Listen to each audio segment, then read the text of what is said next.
Você passou anos construindo uma carreira sólida, uma reputação inabalável e uma rotina previsível, apenas para perceber, em um dia qualquer, que as regras do jogo mudaram e ninguém te avisou. Aquele senso de lugar que você conquistou com tanto suor agora parece um obstáculo. E a sensação não é de liberdade, é de estar encurralado dentro da própria experiência. Se você continuar aqui, vai descobrir como transformar essa rigidez que está te machucando na sua maior vantagem estratégica, tornando-se intocável não pela força, mas pela forma. Imagine uma encosta de montanha exposta aos ventos uivantes do norte. De um lado, ergue-se um carvalho majestoso, orgulhoso de sua madeira dura e de suas raízes profundas, desafiando a tempestade a quebrá-lo. Do outro, um bambu modesto, de haste oca e aparente fragilidade. Quando a grande voragem chega, o carvalho se recusa a ceder 1 milímetro. Ele luta contra a fúria do vento, raiz contra vendaval. O resultado é inevitável. Ele estala e cai, arrancado pela própria rigidez. O bambu, por sua vez, inclina-se até tocar o chão, beijando a terra, permitindo que o vento passe por ele. Quando a tempestade se dissipa, o bambu se ergue novamente, intacto, balançando suavemente na brisa que se segue. O carvalho representa a nossa crença moderna de que firmeza é sinônimo de caráter. O bambu representa o homem de água. A dor que sentimos ao ser quebrados pela vida não vem da falta de força, mas do excesso de rigidez. Nossa época nos vendeu a ilusão de que a trajetória deve ser uma escada linear e ascendente. Ensinaram que, ao chegar a uma certa maturação, deveríamos ser uma rocha, inabaláveis, com opiniões formadas e métodos consolidados. Mas o mundo atual é líquido. Tecnologias se transfiguram, mercados colapsam, reestruturações acontecem do dia para a noite. O problema não é que perdemos o passo. O problema é que tentamos usar a armadura de ferro de décadas passadas para lutar uma guerra que exige leveza. Quando o ambiente exige uma habilidade que desprezamos, ou quando nossos métodos são questionados, a reação instintiva é a do carvalho. Endurecer, ficar ofendido, tentar provar que sempre foi assim. A sociedade aplaude essa teimosia como integridade, mas na prática, ela é a receita para o esgotamento e a amargura silenciosa. Não estamos sendo desrespeitados. Estamos sendo testados pela fluidez. E falhamos porque escolhemos ser pedra em um mundo de água. Antes de mergulharmos mais fundo, quero saber de onde a sua voz está me ouvindo hoje. Deixe nos comentários a sua cidade ou estado, para que possamos criar uma rede de pessoas que, assim como você, estão escolhendo a sabedoria da água em tempos de seca. Se essa ressonância fez sentido para você, deixe o seu like, pois isso ajuda essa mensagem a alcançar quem ainda está lutando contra a correnteza. Se este canal tem sido um porto seguro para a sua mente, considere apoiar essa jornada. O YouTube nem sempre recompensa financeiramente quem posta com constância e profundidade todos os dias, mas o seu apoio faz toda a diferença. Qualquer valor ajuda a manter esse ritmo fecundo de conteúdo. O botão fica logo abaixo do vídeo, um coração com uma cifra no meio. É um pacto simples entre nós, que valorizamos a mesma paz. E se você deseja ir além, convido você a se tornar membro do canal. Clicando em Seja Membro abaixo do vídeo, você terá acesso a vídeos exclusivos, poderá escolher os temas que vamos explorar no futuro e fará parte de uma comunidade que entende que a verdadeira força reside na calma. Vamos desmontar, juntos, a cunha mais perigosa que a nossa mente constrói. A ilusão de que controlar o ambiente traz segurança. A necessidade de microgerenciar, de prever cada variável, não é um sinal de competência, é um sintoma claro de medo. Como nos lembra o velho mestre Epicteto, não são as coisas em si que nos perturbam, mas a opinião que temos delas. Quando tentamos segurar a areia com força, ela escapa pelos dedos. Pense no gerente que, tomado pela ansiedade, exige relatórios diários minuciosos de sua equipe remota. Ele acredita estar garantindo a qualidade, mas o que ele está fazendo é sufocar a criatividade dos mais jovens e, ao mesmo tempo, elevar a própria pressão arterial a níveis perigosos. Ele não está no comando. Ele está sendo comandado pelo ruído interno e frenético da sua própria insegurança. A verdadeira liderança não é um aperto de mão que esmaga os ossos. É o espaço que permite o outro crescer. Existe uma lei sutil na natureza. Quanto mais empurramos uma realidade, mais ela empurra de volta. A rigidez atrai resistência, como dois ímãs de polos iguais se repelindo. O Tao Te Ching nos alerta de forma cristalina. O que é rígido e duro é um companheiro da morte, enquanto o que é suave e flexível é um companheiro da vida. Observe a dinâmica familiar. Temos o pai que, com as melhores intenções do mundo, tenta impor a própria trajetória profissional, seja direito ou medicina, ao filho que sonha em ser artista. O pai acredita estar oferecendo segurança, mas está construindo um abismo. O resultado não é um filho realizado, mas anos de silêncio, de distanciamento emocional e de um conflito que poderia ter sido evitado com uma simples escuta. A água não tenta quebrar a pedra frontalmente se houver um caminho ao redor. Ela flui. E ao fluir, ela preserva a si mesma e, com o tempo, até a pedra se molda a ela. Há um custo oculto e devastador em segurar o que já foi. O apego ao passado nos cega para a impermanência do presente. O Buda nos deixou uma imagem poderosa. Segurar a raiva é como pegar uma brasa quente com a intenção de jogá-la em outra pessoa. Quem se queima, invariavelmente, somos nós. Quantos profissionais conhecemos, ou talvez sejamos nós mesmos, que passam anos alimentando um ressentimento silencioso contra uma empresa onde foram demitidos de forma injusta? Esse orgulho ferido se transforma em uma armadura pesada. A pessoa se recusa a fazer networking no setor, se recusa a aprender novas ferramentas, tudo para não dar o braço a torcer. Mas quem paga a conta dessa teimosia? Apenas o próprio bolso e a própria paz de espírito. O silêncio fértil só nasce quando soltamos a brasa. Quando entendemos que a osmose da vida exige que deixemos ir o que não nos serve mais, para que o novo possa, finalmente, entrar e nos ancorar no presente.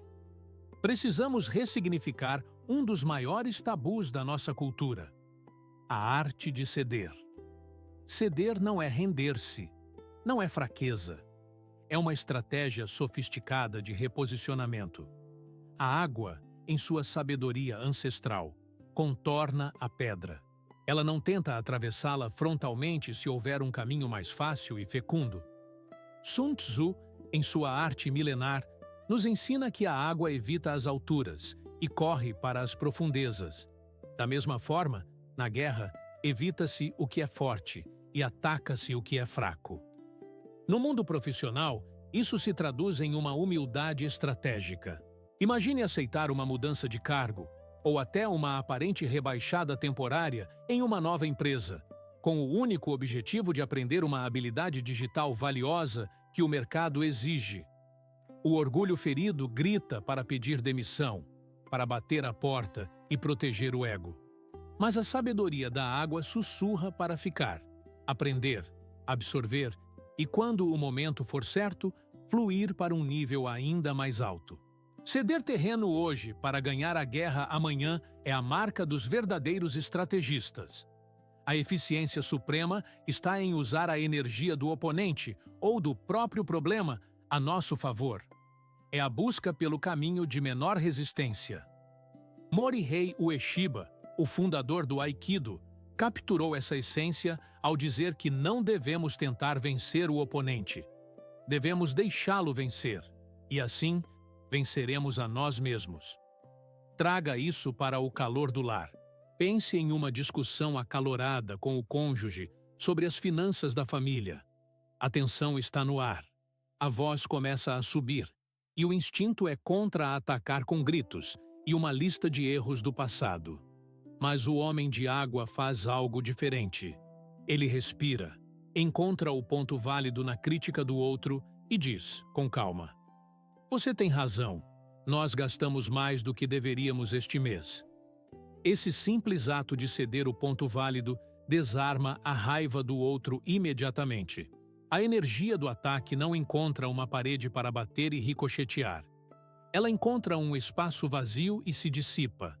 A paz é restaurada não pela vitória em um debate, mas pela recusa em participar da guerra. Por fim, dentro deste fluxo, está a capacidade de mudar de estado conforme a temperatura do ambiente. A fluidez emocional diante do caos é o que separa a serenidade do desespero.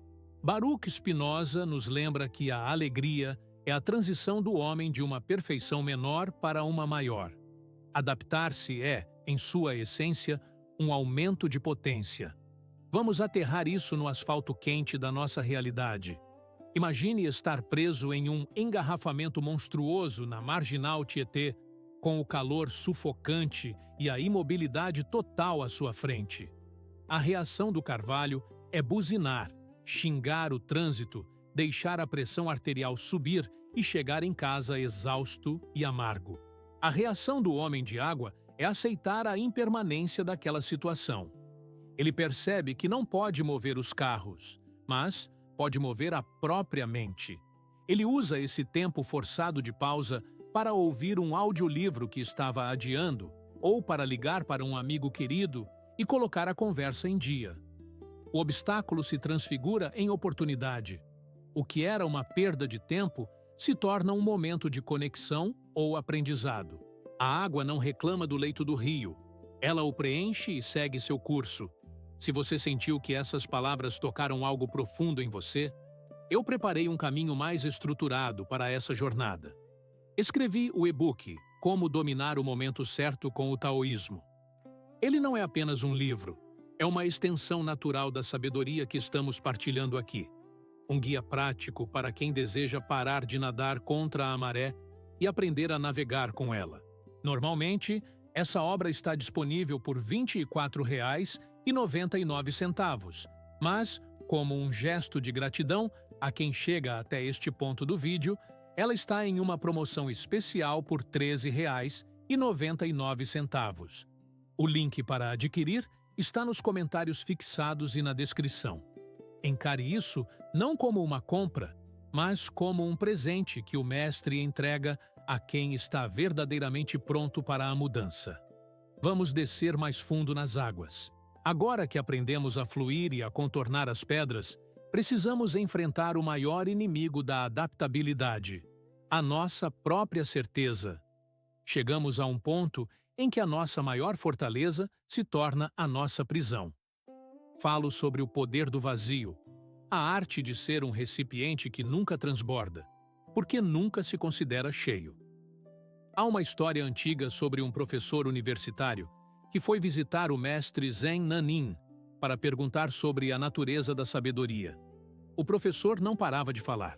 Ele listava suas conquistas, seus títulos, suas teorias, explicando ao mestre como o mundo funcionava. Nanin ouviu em silêncio e, com muita calma, pediu para servir o chá. Ele começou a despejar o líquido na xícara do visitante. A xícara encheu até a borda, mas o mestre continuou a derramar.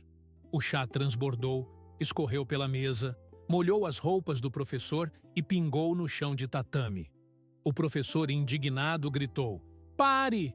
Não vê que a xícara está cheia? Ela não cabe mais nada." Nanin então olhou para ele com olhos serenos e respondeu: "Assim como esta xícara, o senhor está cheio de suas próprias opiniões e especulações. Como posso lhe mostrar o Zen, a menos que primeiro esvazie a sua xícara?" Essa imagem do chá escorrendo pela mesa é a tragédia silenciosa da nossa maturação. Quantos de nós nos tornamos essa xícara? Pense no executivo sênior que, sentado em sua cadeira de couro, diante do brilho frio de um monitor, dispensa uma nova ferramenta de inteligência artificial ou um método de gestão mais ágil que um jovem da equipe tenta apresentar. Ele cruza os braços e diz, com um tom de voz que não admite réplica, que sempre fizemos no Excel e sempre funcionou. Ele acredita estar protegendo a qualidade do seu trabalho, mas, na verdade, está apenas protegendo o seu ego. A sua mente está tão cheia do ruído de sucessos passados que não há espaço para a ressonância do presente. Ele se tornou obsoleto não porque perdeu a capacidade de aprender, mas porque se recusou a desaprender. A verdadeira sabedoria não é acumular certezas até o fim da vida. É manter a xícara vazia, pronta para receber o chá novo, por mais amargo que ele pareça no primeiro gole. E como esvaziamos essa xícara? Através do silêncio fértil. Zhuangzi falava sobre o jejum da mente, a prática de esvaziar o coração de todas as intenções prévias e reações automáticas para que possamos perceber a realidade como ela realmente é. Vivemos em uma era que exige respostas imediatas. O mundo é frenético e nós fomos condicionados a acreditar que responder no mesmo segundo é sinal de competência. Mas a água profunda não faz barulho.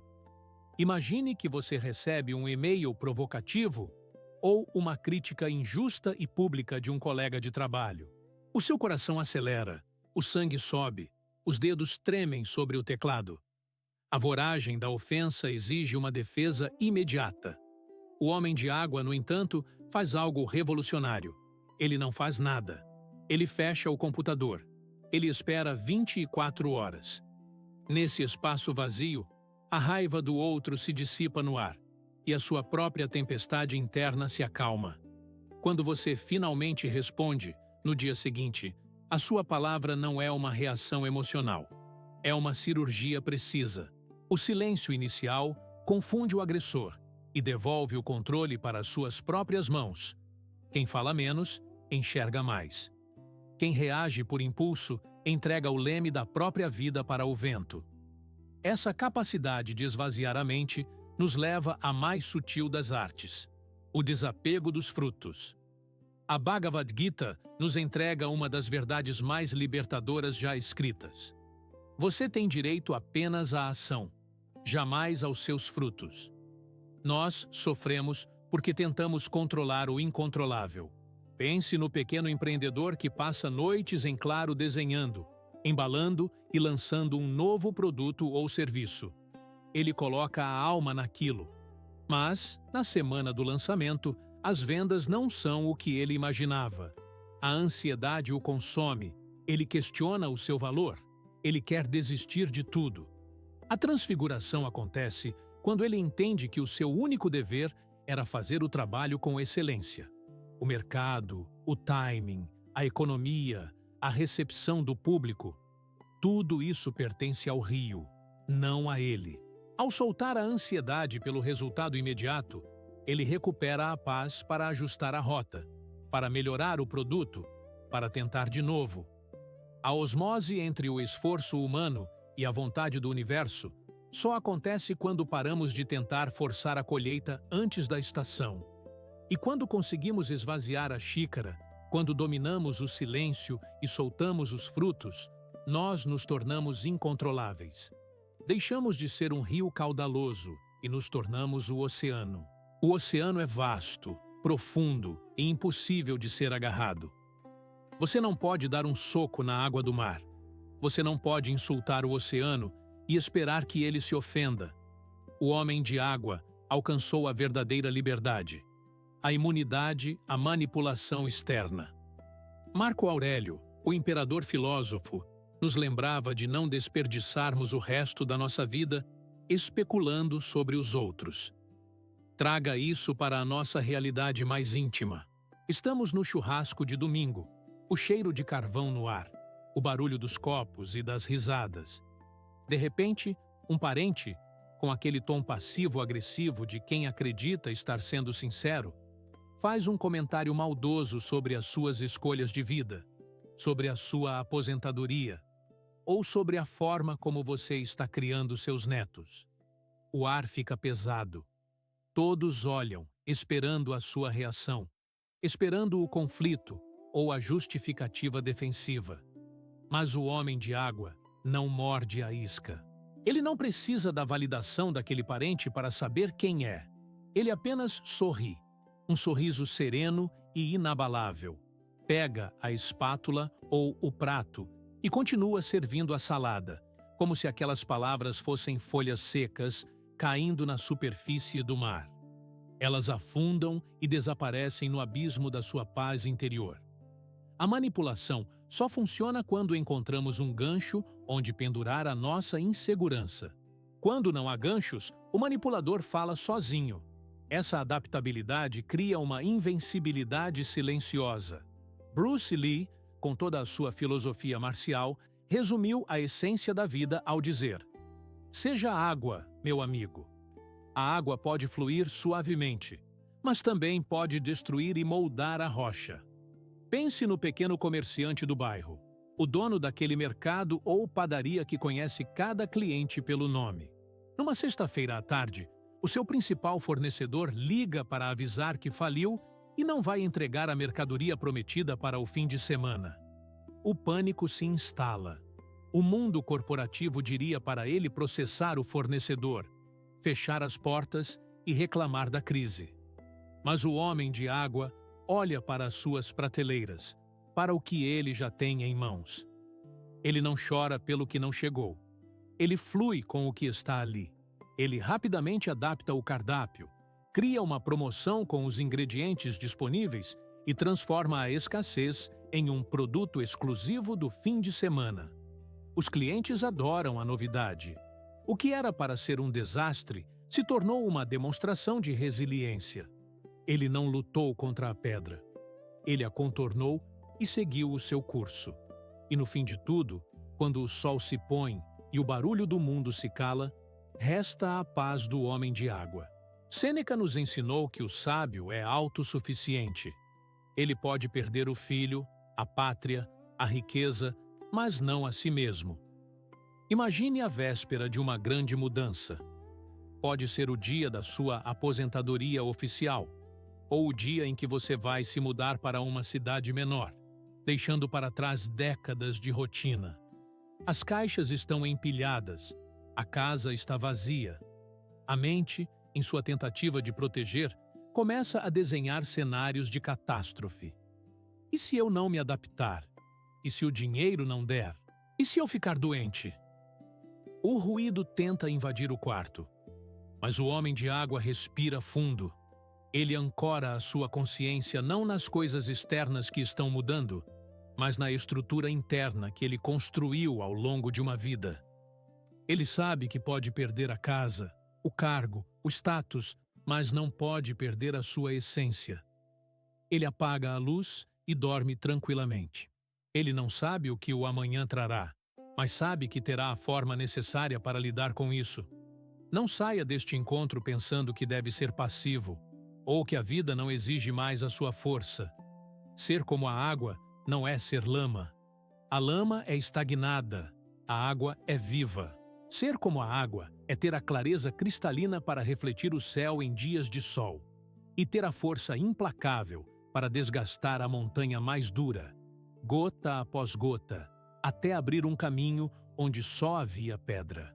Na segunda metade da nossa vida, o nosso objetivo não é mais construir muros mais altos para nos proteger do vento. O nosso objetivo é aprender a dançar com a tempestade. Aqueles que tentam controlar o rio, que tentam represá-lo e engarrafá-lo, acabam se afogando quando a represa cede. Mas aquele que se permite ser o rio, esse ninguém pode parar. A sua capacidade de mudar de forma não é o sinal de que você está envelhecendo.